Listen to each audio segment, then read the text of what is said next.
Hello, welcome to another LawyerFair podcast. It is Thursday, the 16th of June, 2016. I raise the date, unusually, at the beginning of these podcasts, because it's the day that England play Wales in the European Championship, so I am girding myself for more disappointment, being English, that is.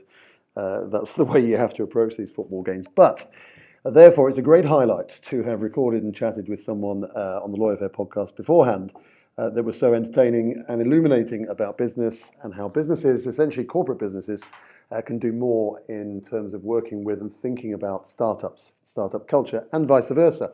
And the chap that I've been speaking to is called Nick Pendleton, and I only met Nick quite recently.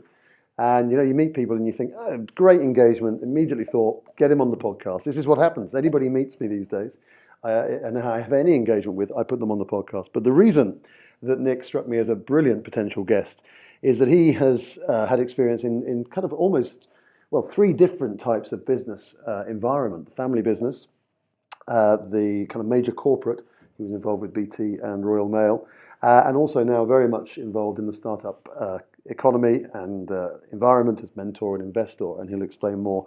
So he's got a fantastic insight about how big business and startups can work together and get benefits from each other. And I was tempted to, but I didn't even raise the fact that his family used to own the Marquee Club in London, a venue of which I spent many happy hours watching many wonderful bands. I didn't go into that, but if you look at the foot of Nick's LinkedIn profile, which we'll attach to this podcast, you'll see that that's part of his background. But listen, it's a great podcast. He's a great guy, and I hope you enjoy it. It's business now. It's business time. Let's get to the meat of what this discussion is about. I've given you a lovely build-up in my intro, Nick, so the audience now is very aware of what you've done, and also a wonderful mix of family business, corporate, and startup. So we're going to talk about the benefits of why big businesses should work with startups and vice versa. Do you want to give us a bit of an intro on your thinking about it? Well, I guess mainly I've sat in both chairs, and as you said, also the chairs of a consultant. And really, when I was I guess trying to breathe some life and energy into two great British institutions, which were the last two real jobs I had, which was at BT and the Royal Mail. I looked at all the different options, both from a strategic and innovation point of view, of ways we could try and diversify, do things differently, change the culture, and it's really, really hard in a big company. For a lot of logical, rational reasons, because actually all the incentives are to not take risks. All the incentives are to not get seconded to work on a special project. It's the voice of doom, go and work on a special project. The legacy system changes, the lawyers and the accountants you have to work with. I mean, I was the one group function in both BT and Royal Mail that people said was willing to say yes and be supportive, because most of the role of most group functions is to business prevention and actually to protect the company from risk. So there's a vast wave of inertia that people are fighting against to get stuff done, and especially new stuff. But at the top, when you go to the board and you have the conversations, if you like, away from the realities of the marketplace or indeed your organisation, everyone comes up with wonderful, fanciful ideas. And why don't we do this? Why don't we do that? And that often puts the CEO, commercial officer, the operating officer in some trouble because actually in a boardroom it sounds like a great idea to look at these things. And what I was finding with my strategy hat on was we were taking a lot of time in the organisation actually looking at whether these opportunities were right for us. So to be specific, for example, in Royal Mail, we were very keen on looking at 3D printing, the impact of drones, Internet of Things, all the changing technologies that are changing customer behaviour. And actually, while we were a 500-year organisation, we felt that we had something to do with the growth of e-commerce. So we had one foot in the future as well as one foot in the past. But we spent then a lot of time looking at these areas and seeing what we could do.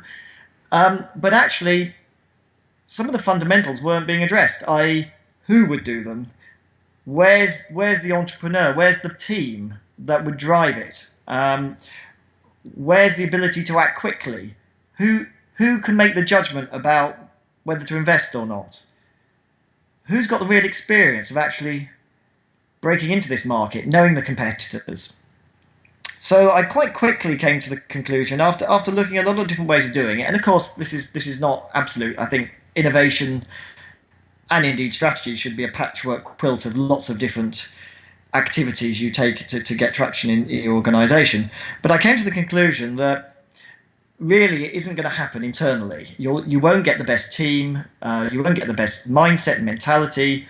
So I spent quite a bit of time engaging and looking at what startups were doing, and indeed other companies that worked with startups or set up accelerators. Because a bit like we were saying, it's hard to write an article from scratch, and hence doing a podcast like this generates a good conversation. There's energy between the two of us. Similarly, if a big organisation is having a conversation inside amongst itself, it's not usually the best conversation. And as we all know, there's many more people cleverer and more energized than people in the organisation, outside that organisation, and it's arrogant to think otherwise. So I rapidly came to the conclusion that you have to spend more time outside than inside the organisation. You have to find the people with the skills, passion, and willing to actually take the personal risk themselves.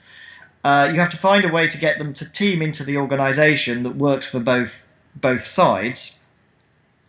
And that way, the organisation minimises its risk because it avoids distraction, it avoids having to make those tough decisions quickly, and also it avoids being under the patronage of one sponsor who once he leaves the organisation, everything collapses, etc., etc. So I think if you can get the right way of teaming and combining together, it is just a much more sensible and better way to get things done. And of course, when you look at startups, I found similarly they can benefit a lot from teaming with a corporate, but they're again very different animals. So I won't do the world's longest answer to the first question, but just to say that from a startup point of view, they have to also think quite carefully about how they engage with the corporate, and there's fault on both sides. Yeah. Well, you've answered the next 7 questions I had here, so let me move swiftly on. No, I mean, there's so much in there that I'd like to actually dig into within the limited time we have. The two things that spring to mind, I suppose, and I've never worked in a big corporate, and I don't know. I can imagine where some of the blockages might be, but it would be very, very unfair of me to suggest. But one of the areas that I guess might be an issue in terms of innovation is great. The boardroom sits there, and you've explained that the challenge is actually now we've got this great idea, we've got this great vision, but who comes in and does it? What about the buy-in lower down? I mean, I'm imagining communication is crucial in terms of trying to bridge the gap between the boardroom and the people who actually probably have to implement some of this. I mean, have you got real experience about how easy or difficult that proved to be? Well, that's an interesting one, actually. Where I ended up with Royal Mail, and this was after some experience from my days at BT, and when I was at Ernst & Young, I ended up working for 22 different corporates, so got a good view of corporate life and some of the challenges. And one thing I'd say is that most people like the idea of innovation in the abstract, and why aren't we doing more of it? But they don't particularly like it if it impacts them. It's a bit like transparency and discipline and all these things. They're great when you talk about them and they don't apply to you, but suddenly when you're having to change what you do, when suddenly you're not the most important conversation in the room, suddenly where there's a bit of risk that might affect your bonus, people act a bit differently. And also, we're all human beings.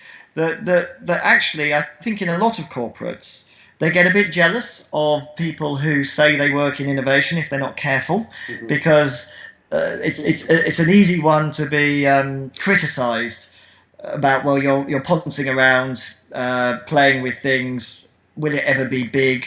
Look at my P&L. Look at my revenue stream. How the big organisations can only talk in millions and billions, and therefore they don't really understand you had to start at one sale and one customer first. And indeed, you can't just write it on a spreadsheet and it will all immediately happen. So I think when you're working on innovation, you're very vulnerable, not least because you're a bit like a newborn baby that needs to be in an incubator. Because, as we all know, there's lots of twists and turns. You have to change your mind, you have to experiment, innovate. All these things make corporate people very uncomfortable and leave you very open to criticism. So I think the best advice is don't make a big song and dance out of it. Try and do it relatively quietly in the organisation. Just to build on that, the thing that really annoys lots of people is the big roadshow, big smoke, big lasers, smoke. We're going to do all these wonderful things. So everyone goes, yeah, heard it all before, and then silence. They never hear anything again, or they're just saying, okay, let's see what they can do. And so you've really got the mentality of, I hope it fails. So my advice is you're better off doing some stuff under the radar. What people like to be is surprised about not the hype but the reality. Yeah. So actually, when you're trying to engage the organisation, actually show them something that's happened. Introduce them to the entrepreneur, show them to a customer that's been delighted by this service. So I think if they can feel it, touch it, and see that actually it's real, suddenly you get a whole different level of engagement than talking about it. No, so actually, I would not prioritise communication above doing. Well, that's very neat, and we haven't pre-discussed this, Nick, but it's a very neat segue into my next question, actually, which was about the whole lean startup methodology, which I'm sure you're familiar with, yes. And how that was written really on the basis of startup culture, of doing things and iteratively learning and building your business on the basis of learning. But I think one of the key pillars of that book is how it should be, and possibly is, you're going to explain to me in a second, but how it actually should be implemented in big corporates to address, I think, pretty much the point you just made. It's do it slowly, do it through the basis of real learning process and developing something out of the reaction that you get from the market or from other stakeholders. And I'm guessing as well, if you do it that way, you're going to get that buy-in for very much the point you just raised. Yeah, I'm a fan of the lean startup. I do worry that people become fundamentalists, if you like, and read one book and they suddenly think, whatever the question is, that's the answer. Yeah. And I think I originally, from my entrepreneurial family beginnings, I then ended up in marketing. And actually, when you study some of the marketing texts that people hold as the answers to everything. So the classic is the 4 Ps. I think that people talk about quite readily for any sort of product. Well, they've now extended to the 7 Ps, I think, haven't they? Well, actually, I can top you. There's 13 Ps. But let's not get into P escalation. But when you look at why the 4 Ps were originally written, and I read the original thesis as part of a master's, it was for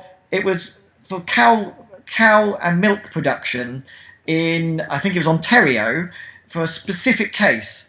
And no way did the author ever think that this would suddenly be broadcast as the panacea for every way to manage your marketing budget. So I think we have to be very careful when we generalize anything as being universal wisdom. But I think you can't go that wrong with some of the core principles of the lean startup. Definitely, I think you should actually say, Am I either being too arrogant or am I overbuilding this before you do anything? Because that's the danger. We all get too excited by our idea. We all want to polish it before we let customers on it, and if we're not careful, we'll all try and burn too much money before we actually learn some of the hard lessons that the market can give us. So I absolutely believe in that, and indeed I was guilty of that when I was a consultant, although I'd had some real jobs in financial services before I became a consultant. But I used to get very worried by career consultants, or indeed any consultants in the big companies, because they haven't really been entrepreneurs and they haven't really run their own businesses. So therefore, their incentives are to design something that's a perfect solution, that's, if you like, makes them look smart and that they can document and protect themselves if it goes wrong. All of those are quite counter to the lean startup methodology. So I would certainly be very wary of getting professional consultants in to help innovate or indeed help startups, because you'll burn through all your cash. And yes, try and test whatever you're doing against the lean startup mantras, although don't always think they're the right thing. Well, I don't want to sound like I'm a publicist for the Lean Startup book, although I have got a tattoo delicately placed under the shirt here. I am an evangelist with it, but I do actually think it's probably worth those that are innovating within corporates to spend £7.99 on the book before they bring in a consultant, because I think it would reshape and help them understand a different way of doing things. Oh God, yeah, I'd actually, there's probably we won't go into it now, but I've got a top 10 of books for strategy, startups, innovation, etc., etc. So I would probably advise, rather than reading every chapter of one book, probably, if you had limited time, reading the first 10 chapters of the 10 best books on this, and you'll get, I think, a very good overview. Well, Nick, now you've thrown it out there, if you would allow me to ask you offline what those books are, perhaps I can add it to the notes of this podcast. Well, I've got one beside me now that's quite a good one. Which is a guy called Rob Adams. I don't know if you know this one, called A Good Hard Kick in the Arse. And it was written just after the dot-com boom. And he was a founder of a company called AV Labs. And it was really the lessons he learned from, I guess, wasting quite a lot of money investing in quite a lot of startups that were all hype and no reality. And it was really a set of interviews where it tried to get entrepreneurs to realise what it really meant to build a business, rather than just look for funding, and if you like, tell the story. Because I think the beauty of entrepreneurs, and this is why corporates, I think, can learn a lot from working with entrepreneurs, is that they can't cheat. They can't, by creating a great spreadsheet, creating a great slide pack, and talking a good game, win. Sure, they might be able to get some funding. Sure, they might be able to get some publicity. But at the end of the day, they will have to create something that someone wants and create some value.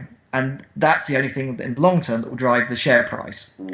So I think entrepreneurs and businesses need to learn quite early not to get confused between the hype and the reality of how you really do create value. I think in corporates, the problem is that a lot of people can succeed and get to the top by cheating, i.e. delegating, managing up, creating impressive-looking slides, and not actually having to deliver that real value for consumers.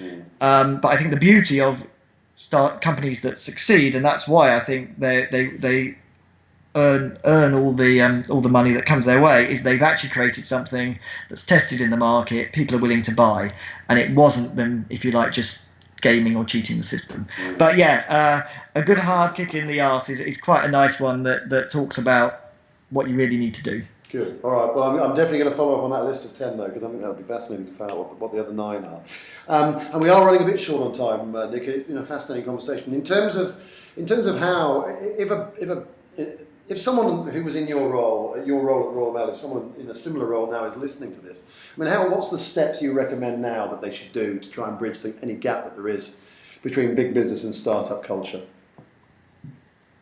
Well, for big businesses, the 3 problems I think they should be aware of, I call it the ABCs. So one is actually make sure that you've got your alliances right. That's both inside the organisation, between yourselves, the organisation, and your advisors and your suppliers. And then the third part of that love triangle is how you're connecting to disruptors and fast growth startups to provide that energy, or at least pay attention so you know what might be disrupting your business in 5 years' time. It's very hard to see how you can plan for the future if you don't mingle with people who are trying to create it.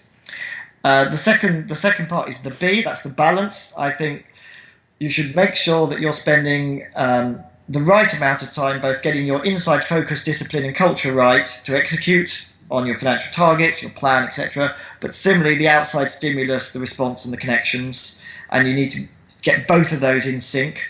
And then thirdly, it's about clarity. That's between your board, your executives, and your stakeholders, if you like, the top of the organisation, and your managers and your front line. And then between, say, your short-term financial goals and targets and your long-term strategy and innovation needs. Now, the problem is that if you're not careful and you haven't got some discipline or managing your conversations, you will tend always to look at your short-term financial targets and you'll be driven by some expectations at the board. The problem there is, of course, your managers and your frontline maybe don't go with you and don't believe it or haven't got the capability to execute it. And similarly, you're not actually building your revenue streams for the future. You're just optimizing your current position. And we've all got the case studies of companies that have failed as a result of that. Mm-hmm. So that's about clarity, consistency, cooperation, and commitment inside the organization. If you're a startup, I think it's around looking for any unfair advantages you can get. So make lots of friends, build a wide network. Do look at accelerators. There's some pros and cons about that. I was talking to someone who's been through 5 accelerators the other day, but he had an interesting rationale for it. Right. Do look to partner for channels to market.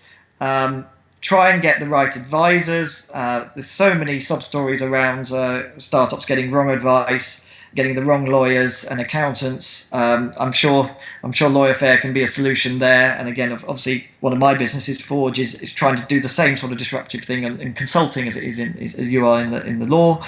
And do look at partnering with corporates, but be very careful. You need to find the right type of people in the corporate to do business with. You need to make sure that they have set themselves up to be able to write a sensible commercial contract with you, to pilot things. They have the right law firms on board, and really don't get tied up into any sort of exclusivity, because that can really harm you. And any corporate that understands startups will know that that's not a sensible way to proceed.